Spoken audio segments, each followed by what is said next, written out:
Oh no, she's done it again. Meghan Markle has just made the judge of Australian MasterChef, a household name, beloved figure in Australia, Poh Ling Yeow, cry during filming. Meghan Markle is attempting to distract by showing a series of holiday photos, her summer holiday photos on Instagram, despite reports that she made one of the co-hosts on MasterChef basically cry. But she bullied people in a very unpleasant way over here. She seems to be an incredibly popular figure in Australia. And given Meghan's track record, I am inclined to believe that these sources to New Idea are correct. She was simply trying to make Meghan feel comfortable, trying to be warm, and you saw. The narcissism and the lack of perspective from this woman is astounding. Let's not forget that Meghan Markle has a well-established track record of bullying. She thought nothing of bullying Princess Charlotte, a 3-year-old little girl. She thought that character building. But when it comes and it's flipped on her, it's like, how dare you call me out for bullying somebody? Because in her mind, like all bullies, it's acceptable to harm others and never get called out for it. The whispers coming out of Sydney are already exploding, and the episode hasn't even reached television yet. Meghan Markle is once again at the centre of another storm, with claims that her appearance on MasterChef Australia left the set in complete chaos. According to reports making the rounds, one of the show's respected judges ended up in tears in front of everyone, and people behind the scenes allegedly couldn't believe what they had just witnessed. If that sounds familiar, there's a reason people keep paying attention. The judge at the centre of it all was the much-loved Poh Ling Yeow, and the story spreading around production is that one single word was enough to change the entire mood. If you've been following Meghan over the last 8 years, this kind of headline probably doesn't surprise you anymore. Instead, people have started noticing a pattern. She arrives, emotions run high. Meghan Markle may have thought her appearance on Australian MasterChef would help, propel her image as a chef, and yet somehow the appearance has turned into master mess. Because according to reports, Meghan Markle made one of the co-hosts cry over the use of the word royalty. Meghan Markle in New York, when she went to do an interview with somebody at a friend's house, she had her staff announced into the living room that Duchess of Sussex is coming. When she went to that restaurant in Beverly Hills or whatever the hell it was, she came in that little golf court, and the reporter said that her assistant announced to the world that Duchess of Sussex is coming. So are you telling me that Meghan Markle, who loves to remind people that she's ranked above everybody else in her mind, would have an issue with Judge Poh saying we have royalty in the house, because that's how Meghan sees herself? Somebody is left upset, and somehow she's the one smiling once the cameras are rolling again. Different country, different production, but critics say the script feels strangely familiar. So here's the lot. The crying judge, the cooking show that scored a flat 0, the fashion show where she giggled at a girl hitting the floor, and the 8-year pile of people she's left in bits. Grab a cuppa, loves. This one's a ride. Here's what really went down. Meghan flew into that MasterChef kitchen back in April to play the humble guest judge. Sweet, warm, one of the people. She laid down one rule before any of it, though. Do not call her royalty. Not the word. Not anywhere near her. The same woman who slaps Duchess of Sussex on everything she touches suddenly couldn't bear the word royalty. Work that one out. Sydney couldn't. So Poh, being lovely, introduces her on air as MasterChef royalty. A compliment is that this show actually contravenes the Sandringham Summit Agreement. And it was nothing to do with poor Poh saying royalty. It was to do with the fact that the entire challenge was called a dish fit for a duchess. So there she is using her royal title. And my understanding, Lady C, is she wasn't doing this show for altruistic reasons. She was doing it for a big fat paycheck from Channel 10. She's showing that vile look, the type of look that she used to shoot at Catherine and Prince Harry all the time, just days before the airing of the show, which was meant to be a big moment for the fake Duchess. She had them slaving over a hot stove. Meghan Markle claps back and says that she doesn't understand why the Judge Poh would be upset. She had a wonderful experience, never from the point of view of the bully, because she's only thinking of herself. What I do have is a very particular set of skills. Skills I have acquired over a very long career. Skills like, just give me a sec. Writing stuff on bananas? A nice thing to say with a big, warm smile. And that, apparently, was enough to turn Meghan to ice. The word going round is that her team threw a fit over it. That poor Poh was mortified, wanted to go over and say sorry and got told to leave it, and that a big chunk of what happened next quietly vanished in the edit. They're calling it personality differences. When a show hides its own footage of its own headline guest, that's not an edit.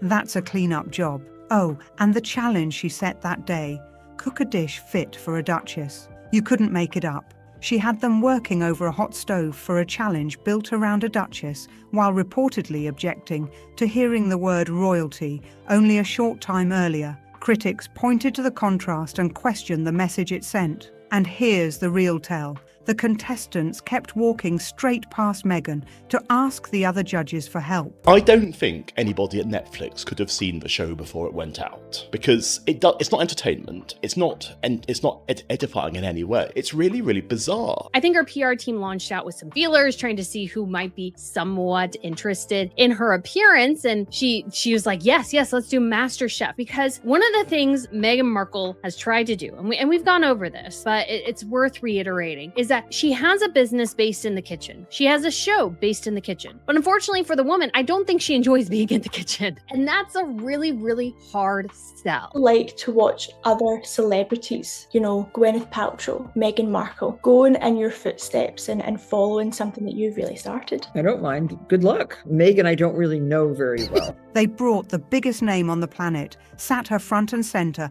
and the cooks treated her like a bit of furniture. One question kept hanging over everything, and it refused to go away. Before anyone talks about television ratings or celebrity status, people kept asking something much simpler. Can Meghan Markle actually cook? Critics say that question has followed her everywhere, especially after the reaction to her latest projects. And as more stories piled up, many started wondering whether the image matched the reality at all. Some commentators argue that Poh Ling Yeow's warm personality may have made the contrast even more noticeable. She's widely known for being funny, approachable, and genuinely loved by viewers. And critics claim that Spotlight may have shifted attention away from Meghan. Whether fair or not, that's the pattern some people believe they've seen repeated over the years. As this story unfolds, that comparison keeps coming back again and again. Let's look at the receipts. Her big Netflix cooking show, the one she pinned her whole comeback on, scored a flat 0. Meghan Markle disputing the frustration report. No, why would Yeow say that? Why would Chef Poh say that? I had a great time. It was fine for me, just like it would be fine for the bully in high school, brutally harassing, punching his or her victim. Because Meghan Markle is a known bully. It's the levels of narcissism that Meghan Markle cannot conceive to actually admit that she is a monster. 0% from the critics. Not low, 0. You have to work hard to earn a 0. The critics didn't just dislike it, they gave it nothing at all. And when Netflix somehow handed her a second season, that one sank too. Some reviewers reckon the only reason a soul tuned in was the faint hope Harry might wander through the background.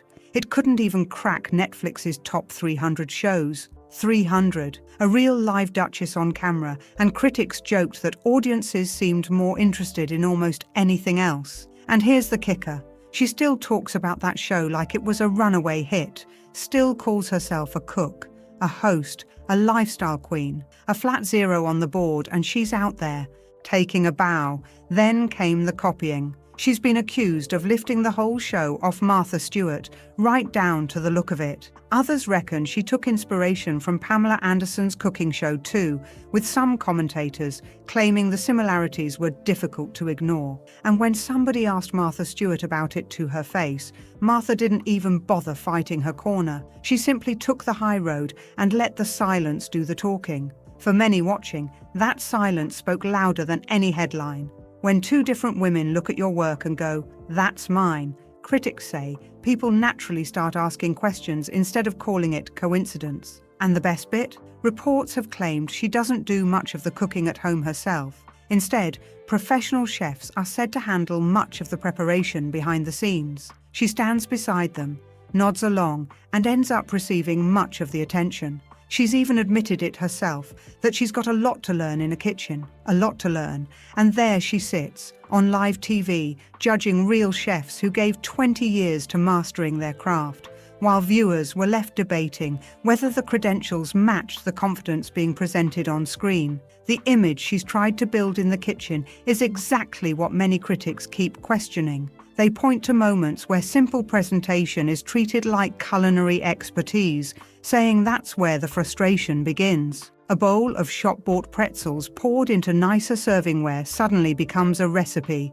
A few slices of fruit arranged on a board with dried flowers scattered across the top is presented like some incredible creation. Then comes the advice, cook from the heart. Cook from the heart. That's being said to contestants cooking under blazing studio lights, racing against the clock while their careers are on the line. Honestly, that's the part many viewers couldn't get past. Reactions online appeared almost immediately, and plenty of people felt the same way. One viewer joked, "I changed a light bulb yesterday. Does that make me an electrician?" Another wrote, "Cutting up fruit and putting it on a plate doesn't make you a chef."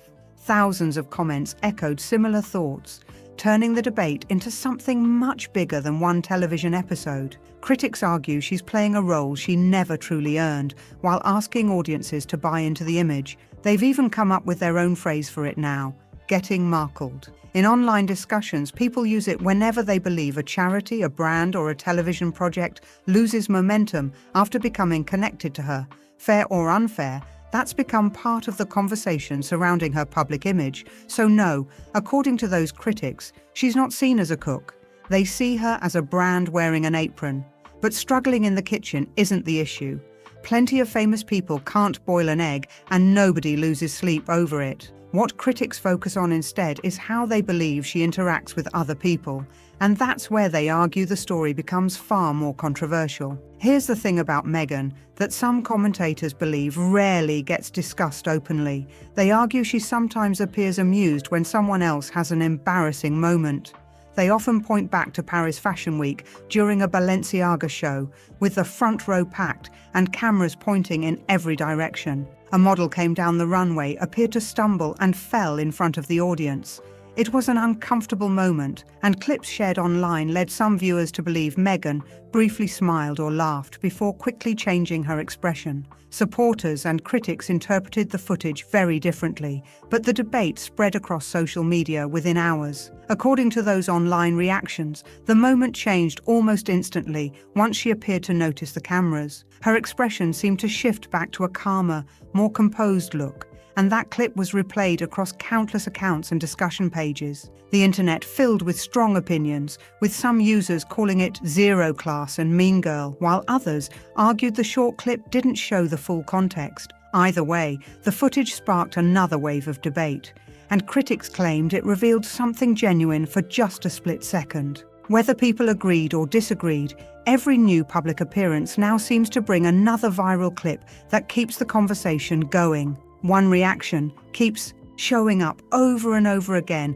whenever another clip starts circulating. Scroll through the comments, listen to the discussions, and you'll notice the same words appearing again and again. So hard to like, whether fair or unfair. That's the impression many critics say has grown stronger with each new controversy. Then place someone like Poh Ling Yeow beside her, a warm, generous personality adored by viewers across Australia. And people say the contrast becomes impossible to ignore. Supporters of Poh argue that's exactly why the situation drew so much attention. They describe her as naturally friendly, approachable, and comfortable sharing the spotlight with everyone around her. Critics, meanwhile, claim Meghan struggles whenever someone else captures the room without even trying. Whether it's intentional or simply perception, they argue that pattern keeps surfacing whenever another headline appears. And they believe that's why this latest story spread so quickly. According to those critics, Meghan doesn't like sharing the stage. They argue she always needs to be seen as the warmest person in the room, the cleverest voice, or the one receiving the biggest applause. And when someone else earns that attention naturally, they believe the atmosphere can quickly become uncomfortable, even if nobody intended for it to happen. This is the whole image critics often point to. The public message about kindness and compassion contrasted with stories that continue to circulate from behind the scenes. They connect the reported tension involving a respected television judge with the widely shared runway clip, arguing those moments don't match the carefully presented public image. Supporters strongly disagree, but critics insist that's where the disconnect begins. Time after time, they say another difficult story appears, followed by familiar explanations. A misunderstanding, personality differences, conflicting accounts, or editing decisions that supposedly removed important context. People can only hear nothing to see here so many times before some begin wondering whether there's a bigger pattern behind the repeated headlines. That's the question critics continue asking whenever another controversy surfaces. For those critics, Poh was never the issue. They argue this latest story simply became another chapter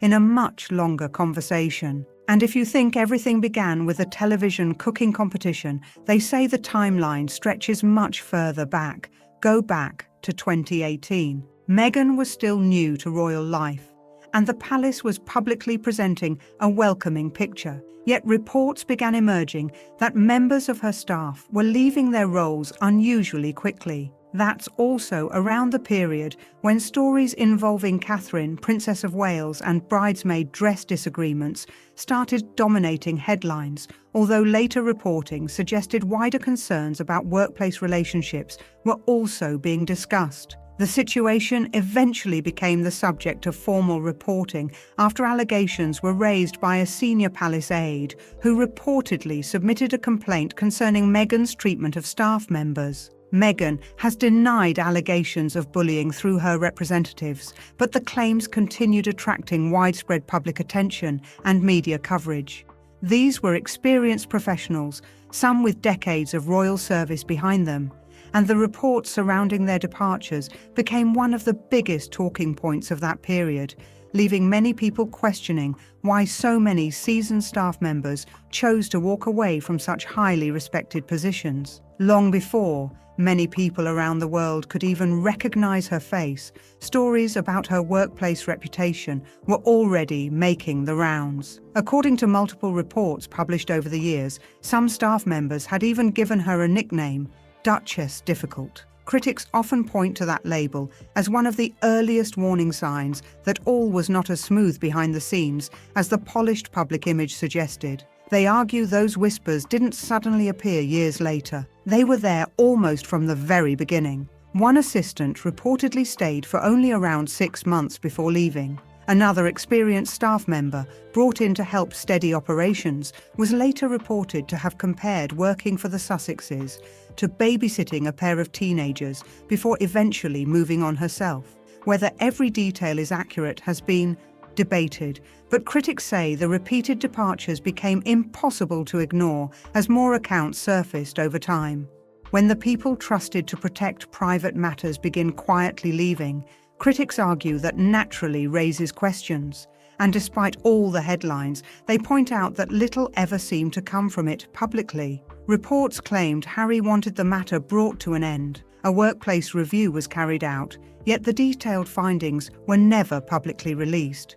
To this day, those findings have never been officially published. Critics call that remarkably convenient, while supporters argue confidentiality was always appropriate. Either way, the staff members who left were real people, and for many observers, those departures marked only the beginning of a much larger conversation. Then the reports kept coming. Different year, different location, but critics say the headlines often sounded remarkably familiar. By 2021, media coverage had become even more intense. Published reports describe staff members becoming visibly distressed, with allegations that emotional workplace situations had become increasingly common. One report claimed an aide admitted to a colleague that she was shaking before an upcoming meeting. Meghan has denied allegations of bullying through her representatives, but those stories continued dominating headlines for months. Then came the move to California, and critics argued the same discussion followed across the Atlantic. Former employees and media reports described a demanding workplace, although accounts varied depending on the source.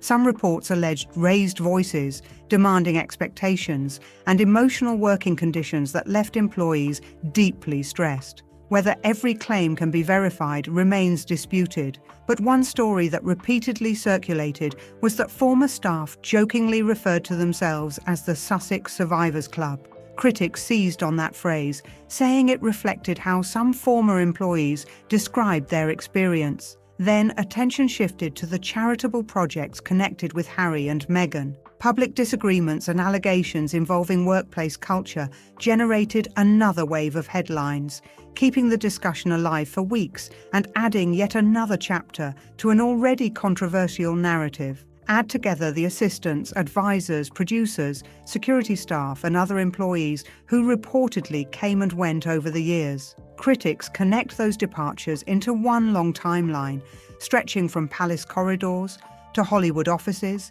and eventually to a television studio in Sydney. They argue even longtime royal reporters have struggled to keep track of every new story. Think about that for a second.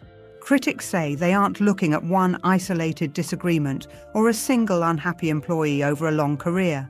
Instead, they believe they're seeing repeated workplace stories emerge across different countries, different industries, and different stages of Meghan's public life. Supporters reject that conclusion completely, but critics argue Poh Ling Yeow simply became the latest name added to a list they believe has been growing for years. Then, as soon as this latest story began making headlines, they turned their attention to what happened next. According to those critics, instead of directly addressing the controversy, positive stories quickly began appearing in a well-known American magazine that has often been described by commentators as being friendly toward Meghan. Those reports painted her visit as a complete success, saying she had a wonderful time and that everyone on set absolutely adored her, creating an entirely different headline almost overnight. Sourced, of course, to someone close to Meghan. Someone close to Meghan. We all know who that is. Convenient timing that.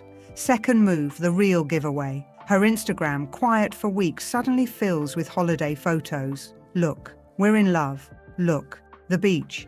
There's the picture-perfect family right on cue. The posts appeared on the same day as a young prince's birthday, leading some critics to question the timing. To those critics, it looked less like coincidence and more like another carefully timed headline competing for attention. Then came the photo that drew even more attention. Among the beach pictures was an image taken at Althorpe, the Spencer family estate associated with Princess Diana.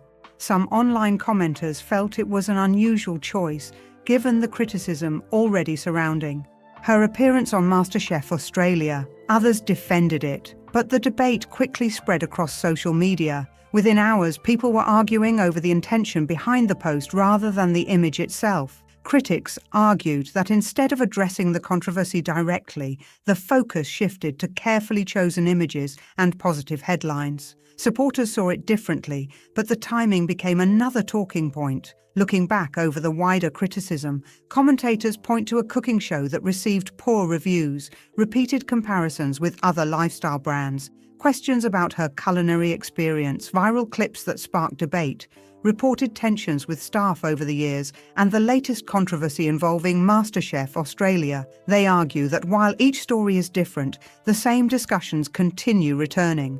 For critics, that's why every fresh headline immediately brings old controversies back into the conversation. Supporters strongly reject those conclusions and note that many of the claims remain disputed or denied. Critics, however, believe the repeated headlines have shaped Meghan's public image in a way that's becoming increasingly difficult to ignore. Whether you agree with those criticisms or think they're unfair, The conversation clearly isn't ending anytime soon. Every new appearance seems to bring another round of debate, and people continue to examine every headline from completely different perspectives. What do you think? Is this another case of internet speculation growing larger than the facts, or do you think there's a consistent pattern behind these stories? Leave your thoughts in the comments below. I read as many as I can. If you enjoyed this video, don't forget to like, subscribe, and turn on notifications so you won't miss the next upload. Thanks for watching.